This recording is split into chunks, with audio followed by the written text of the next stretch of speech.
Dans cette vidéo, je vais parler de l'hivernage artificiel des ruches selon la méthode la plus simple qui est celle de tourner les ruches dans son propre rucher, l'entrée complètement vers le nord, l'occulter, la protéger du soleil afin qu'elle passe un meilleur hiver et puisse repartir en pleine forme en fin d'hiver.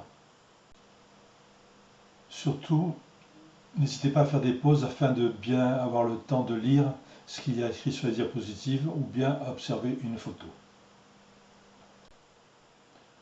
En 2019, j'avais 3 essaims. Je les ai observés tout l'hiver et au fur et à mesure, je me suis aperçu qu'elles sont sorties pratiquement tous les 2 jours. En 2019, il a fait très chaud cet hiver-là puisqu'il y a eu du pissenlit pratiquement pendant les 4 mois d'hiver. Les abeilles sortaient pratiquement tous les jours et je me suis aperçu qu'elles sortaient de moins en moins nombreuses. Donc pour moi, elles se dépeuplaient. Ensuite, en février, il y a eu 2 jours à moins 10 et les 3 colonies sont mortes. Elles sont mortes en fait de froid. Il ne restait, quand j'ai ouvert les ruches, qu'une poignée d'abeilles à l'intérieur, lors d'un gros pamplemousse. Elles étaient mortes gelées et il y avait encore du couvain. J'ai analysé ce couvain et il n'y avait pratiquement pas de varroa, ce qui n'était pas étonnant puisque j'avais traité au thymol. D'où les hypothèses que j'ai émises pour faire l'expérimentation sur l'hivernage des ruches. Et je vous invite à aller voir le site, le rucher de Cantegril, pour en détailler cette expérimentation. Il est certain que si vous avez des témoins en plein soleil, tournez vers celui-ci et avec l'enregistré non occulté, vous constaterez que les abeilles sont bien plus actives et endurées le long de la journée et en nombre de sorties que les ruches mises à entrer au nord. C'est du moins ce que disaient la majorité des apiculteurs de l'expérimentation qui avaient des témoins. Ainsi, vos ruches entrées au nord bénéficieront de plus de vitalité au printemps, malgré ces redoux, que si vous les aviez laissées au soleil et tournées vers celui-ci.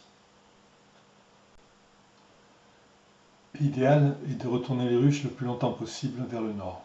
Dans la Garonne, je les tourne vers le nord dès le 15 octobre et je les retourne vers le sud, je les sors de l'hivernage artificiel autour du 12 février, juste avant les premières petites milliers de printemps. Pour protéger les ruches entrées au nord du soleil, vous avez plusieurs possibilités. Soit vous êtes sous des arbres à feuilles persistantes et à ce moment-là, la protection du soleil est faite par les arbres. Soit vous mettez une protection du soleil côté sud de la ruche. Soit vous pouvez isoler simplement les ruches par l'extérieur. Et surtout jamais par l'intérieur. En protégeant les ruches entrées au nord du soleil, les ruches auront du mal à se réchauffer et cela retardera le moment où la grappe se dissociera et donc la sortie en nombre des abeilles. Chacun peut trouver sa méthode pour protéger les abeilles du soleil du côté sud. Moi je prends simplement des palettes sur lesquelles j'agrafe des vieilles nappes et je mets le côté blanc pour réfléchir la lumière vers le soleil. Comme on le voit, ça couvre pratiquement bien les ruches et cela suffit.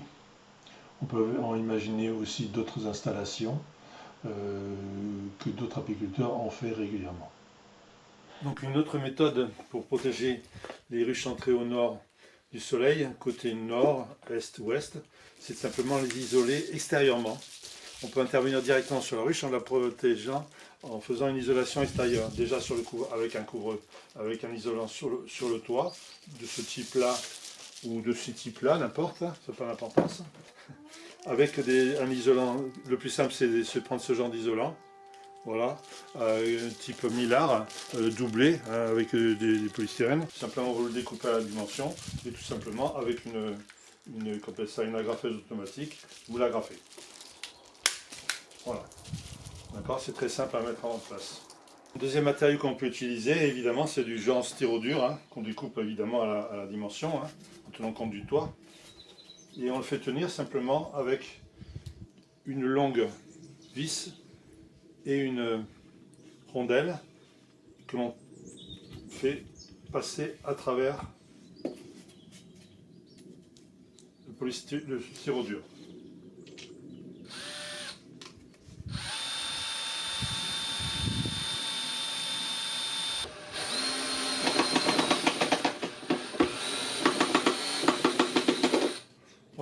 donc c'est facile à mettre en œuvre. Une rondelle avec pour ne pas abîmer trop le styrodure, pour le faire tenir. Une solution très simple.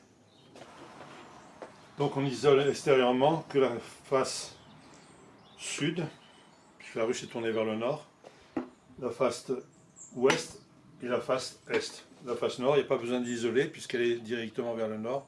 Donc nous, ce qui nous intéresse, c'est de pas que la ruche se réchauffe de l'intérieur, mais qu'elle ne soit pas réchauffée pas de l'extérieur. Pendant l'expérimentation participative 2021-2022, il y avait un apiculteur qui avait 130 ruches et qui a isolé ses ruches avec cette méthode justement, et lui il avait même isolé la face avant. Actuellement, il y a un engouement à vouloir surisoler les ruches de par l'intérieur. La ruche étant ainsi très isolée, la température intérieure de la partie de la ruche contenant les abeilles avoisine la température des abeilles elles-mêmes et en conséquence, celles-ci ne forment parfois même plus la grappe. Pour les fervents de cette méthode, l'intérêt est que les abeilles, dépensant très peu d'énergie pour se réchauffer, peuvent hiverner avec très peu de réserve, d'où son nom de ruche basse consommation.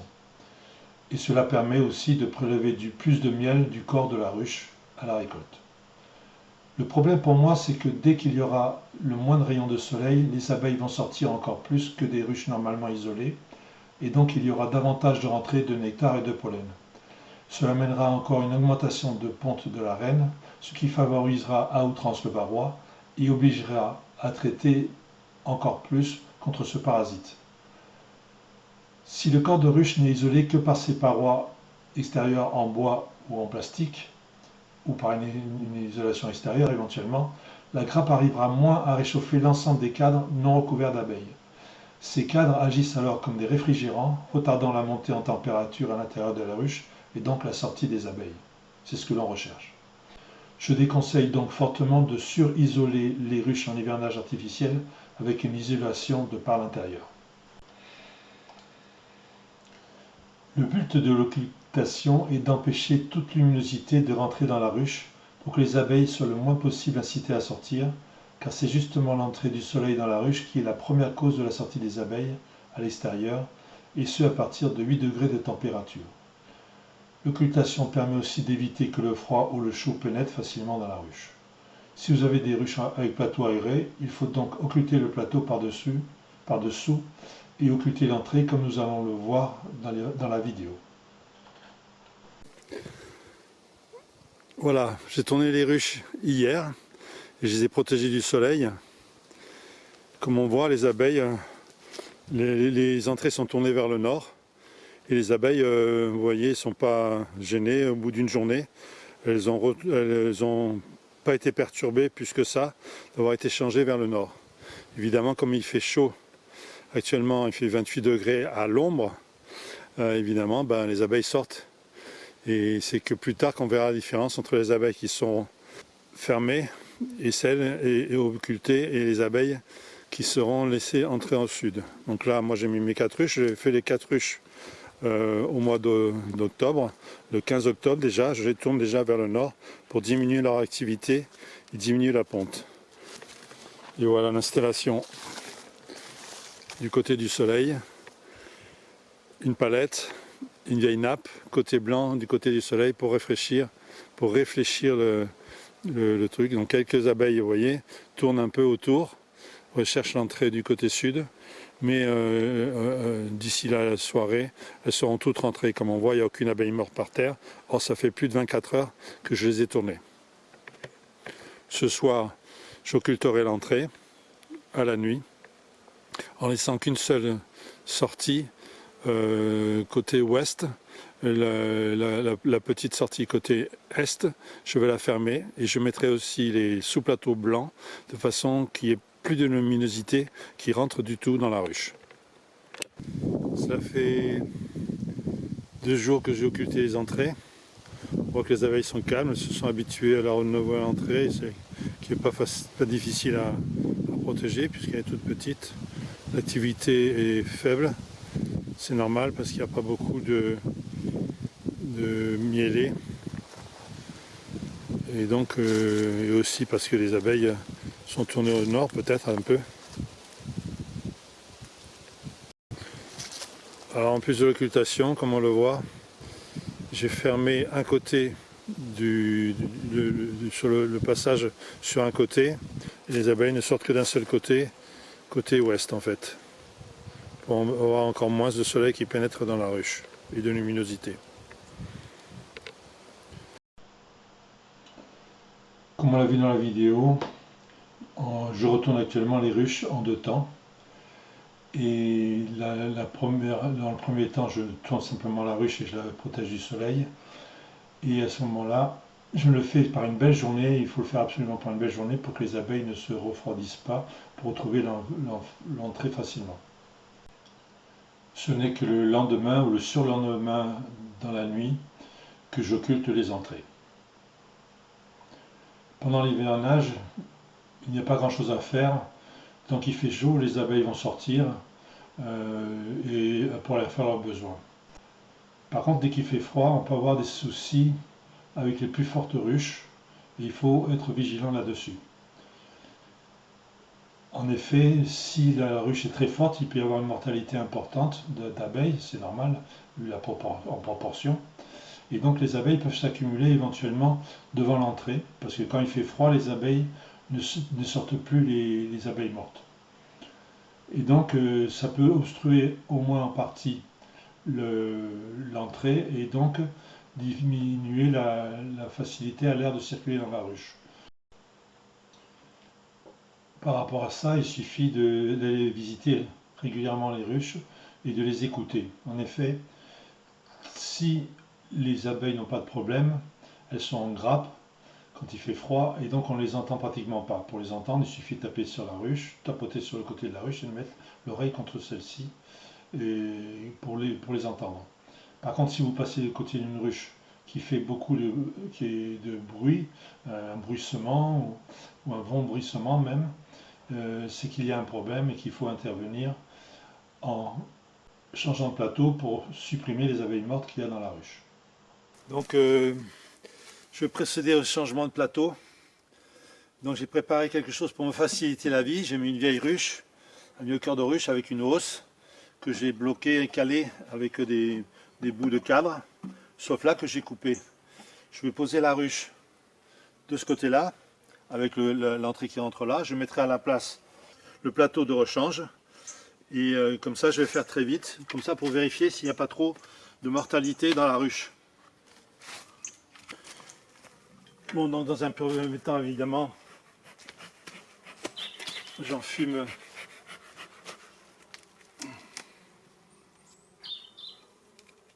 la ruche.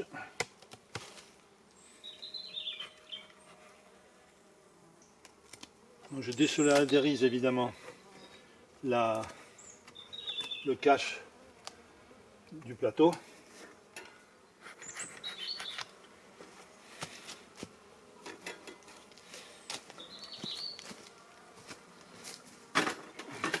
J'ai la protection du soleil.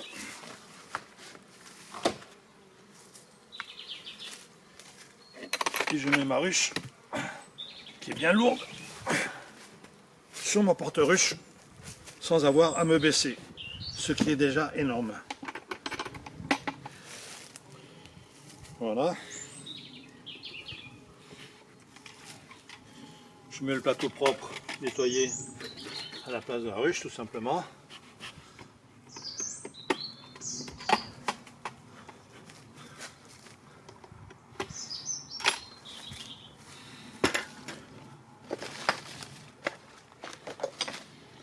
Je décolle le corps de ruche du plateau.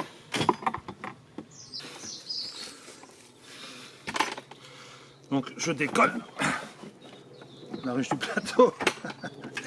Il ne veut pas se décoller. Si, pourtant. Voilà.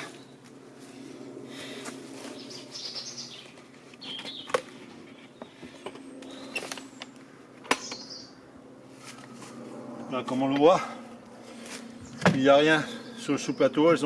Elles ont pu sortir. Là, ça fait une semaine que je les avais mises en rucher au nord, en entrée au nord. Ça fait une semaine que j'avais mis entrée au nord. Et vous voyez, il n'y a pas d'abeilles mortes sur le plateau. Elles ont dû les sortir déjà par la petite entrée de l'autre côté. Plus qu'à remettre les scotch.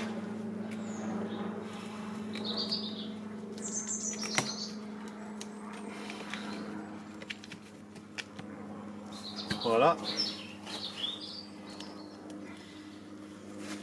Et le tour est joué. Ceci dit, il ne faut pas trop s'en inquiéter parce que sur les 350 ruches qui ont été dans l'expérimentation sur 2 ans, il n'y en a qu'une seule qui a eu ce problème, donc c'est très peu fréquent. Mais enfin, il vaut mieux le surveiller. En finale, quand le temps d'hivernage est passé, que vous estimez qu'il y a déjà des premières petites mielées, vous pouvez vous retourner vos ruches vers le sud. Vous faites ça dans une seule journée, ça suffit toujours par un temps suffisamment chaud, comme pour lors de la mise au nord. Et vous verrez que vos abeilles ont gardé une très belle vitalité qui vous permettra de faire plus de miel et plus d'essaims éventuellement. Il y a d'autres méthodes pour mettre les ruches en hivernage artificiel. La première, c'est la mise en cave. Et la deuxième, c'est la mise des ruches en rucher au nord, c'est-à-dire sur un rucher qui ne reçoit pas le soleil. Mais vous avez toutes ces explications là-dessus sur le site Le Rucher de Cantegril.